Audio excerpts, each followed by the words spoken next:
Hello दोस्तों, स्वागत है आप सभी का आपके अपने यूट्यूब चैनल लोधा क्लासेस में। क्वेश्चन है द्विघात समीकरण 2x² प्लस kx प्लस 3 बराबर 0 में k का ऐसा मान ज्ञात कीजिए कि उसके दोनों मूल बराबर हों।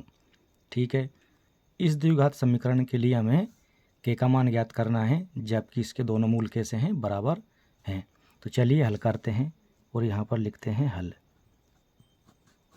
और जो दिया है हमें उसको लिख लेते हैं। क्या दिया हमें?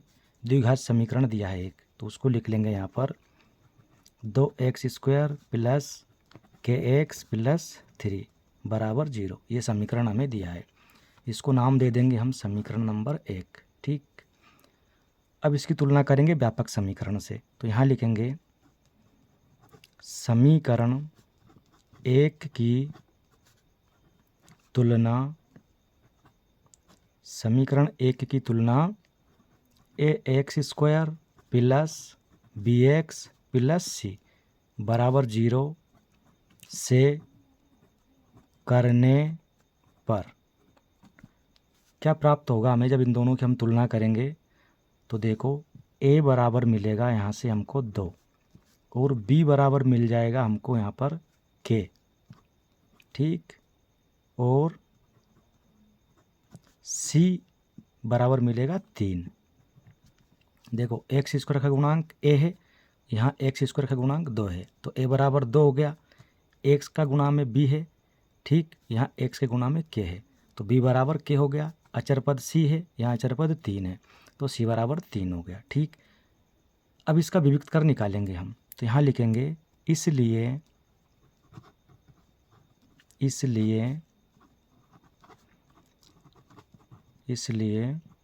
विविक्त कर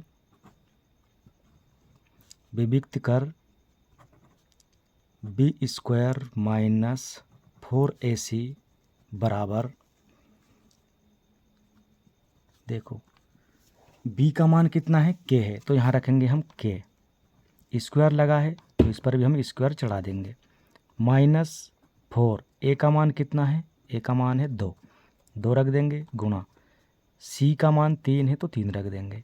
ठीक, यहाँ से हमको मिलेगा k² माइनस 4 दूनी 8 और 8 3 24, तो ये हो गया हमारा k² माइनस 24। ये क्या आ गया हमारा b² माइनस 4ac का मान, b² माइनस 4ac। ठीक है, ये विविक्त कर है, तो विविक्त कर का मान आ गया हमारा ये। ठीक, इसको नाम देंगे समीकरण नंबर 2। ठीक है, अब देखो इस समीकरण के दोनों मूल कैसे हैं, बराबर हैं, ऐसा प्रश्न में कहा है। तो यहाँ लिखेंगे हम चूंकि समीकरण 1 के दोनों मूल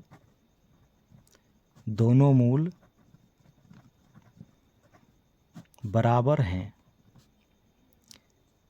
इसलिए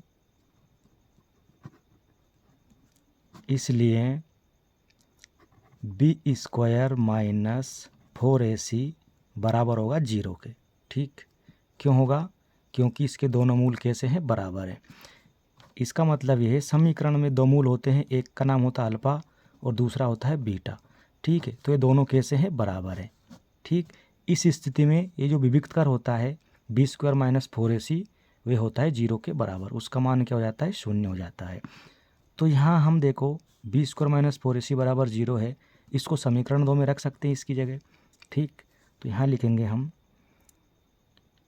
समीकरण 2 में b² माइनस 4ac बराबर 0 रखने पर, जब यहाँ पर हम 0 रखते हैं तो हमको क्या मिलेगा, हमको मिल जाएगा 0 बराबर k² माइनस 24 मिल गया है यहाँ पर।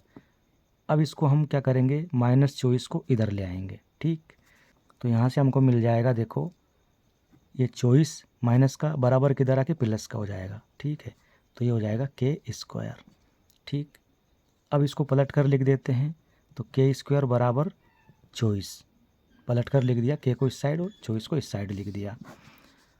अब यहाँ देखो k को हम स्क्वायर हटाएंगे, k लिखेंगे तो इधर क्या हो जाएगा, 24 अंडर रूट के उसमें चला जाएगा। ठीक है, 24 पर लगा दिया अंडर रूट, क्योंकि के स्क्वायर था तो स्क्वायर हटेगा तो यहाँ पर रूट लगेगा।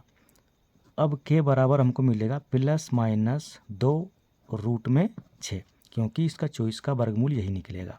ठीक है, तो हमें के का मान निकालना था, ये आ गया हमारा के का मान, के बराबर +- 2 और अंडर रूट 6। यही इसका क्या है, आंसर है। उम्मीद करते हैं ये वीडियो आपको अच्छा लगा होगा। यदि अच्छा लगा हो तो लाइक करें, शेयर करें, और चैनल पर नए हैं तो चैनल को ज़रूर सब्सक्राइब करें। धन्यवाद।